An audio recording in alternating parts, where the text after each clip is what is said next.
Up from New Genesis they fly, who stands between mankind and destruction, bent of mercy and death. For today is the day foretold. Today is the day for the return of the new gods. Once there were gods who lived on a world of plenty, a world of war. Millennia ago, there was a final war among the old gods, a conflict so deadly it shook the foundations of the universe. From New Genesis comes Orion and his companions, spanning the void from light to dark, from New Genesis to Apocalypse. Within moments, the conflict ends, at the heart of the ruling city where Darkseid's dog cavalry arrives. Jezebel and Forager attacks the cavalry.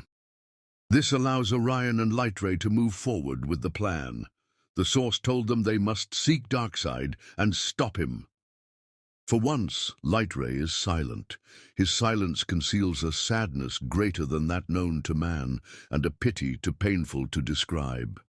He stays behind to fight the palace guards as Orion moves forward. Orion moves forward, seeking Darkseid, for he remembered the source saying, first to Earth and then to Apocalypse. Orion arrives to the throne room, only to find Metron waiting. Orion asks if Metron came here to warn Darkseid when he fled from battle. Metron says how Darkseid needs no warning from him, that he would never betray him. Darkseid has fled on his own accord to further his plans on the moon. Metron teleports the new gods to the moon via boom tube to the city at the dark side of the moon. Darkseid has been well occupied since their last encounter. The city is a perfect base to launch an attack against Earth. It appears deserted, says Lonar, but appearance may not be what it seems. And for that they need light. But wait, a central control room with a computer on display. It reads, anti-life equation subjects believed to possess part of the equation: Dave Lincoln, Donald Bradford, Lorraine Hampton, and Richard Rowe, all at different locations on the Earth. A normal day for Captain Samuel Rubin of Strategic Air Command, until the alarm whined through the base. Pilots take off until they found. Captain Samuel and crew flies after Orion, who is searching for General Torch. He shoots down a plane. They seek to destroy Orion, but Orion flies towards a cliff head-on. The pilots are unable to turn up fast enough, so they eject. Orion flies away, but he says that these are brave men, but his mission is to find General Torch. General Torch arrives and tells Orion not to look any further, for he is here and here to take him prisoner. Then we get Forager, who makes his way through a hidden ventilator shaft. Orion said that each must make contact with one Earthen who holds parts of the anti-life equation. Orion drew General Torch. Forager drew Donald Bradford. Forager sneaks his way through laser traps. He is then confronted by soldiers who assume him to be a spy. Forager says he is here to see Donald Bradford. The soldiers say that's exactly who he'll see. A few months ago, man broke the secret of DNA coding. Scientists since then have grown human clones from the cell tissue of certain individuals. Donald Bradford listens to Forager's explanation on his mission and his fears. Donald has heard of the War of the New Gods back in Metropolis. Forager explains how Donald holds 1/6 of the anti-life. Forager explains the anti-life to Donald. He says, during the first clash between New Genesis and Apocalypse, certain bacteriological weapons were used, creating a race of insects called the Colony. No one in the colony had free will except me, because I was adopted by our leader, Prime One. I had my own thoughts and free will, but the others couldn't.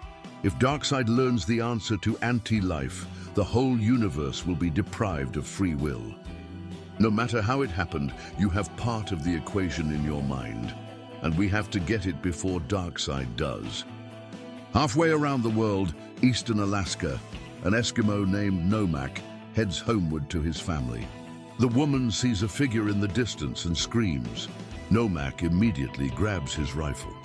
It's Lonar. At Metropolis, Dave Lincoln returns home from his Midtown office. He speaks to himself. about how his luck's been weird and his relationship with Claudia Shane. He opens his door when a woman appears. It's Jezebel. In New Orleans, men and women find themselves enmeshed in a conflict they neither want nor understand. Metron doubts the wisdom of making their presence known to mortals, yet Orion was explicit in his instructions, and he must not disobey. Lorraine Hampton, a talented singer, a pity that her serenity must be disturbed. Lorraine yells as Metron tries to calm her. Whether she does or not, that's for another time. In San Francisco, Light Ray seeks a Vietnam veteran named Richard Rowe.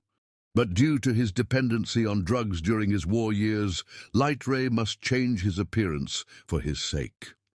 Richard yells at Debbie for not giving him money for his substance, but she then encounters the man that will change her life, Light Ray.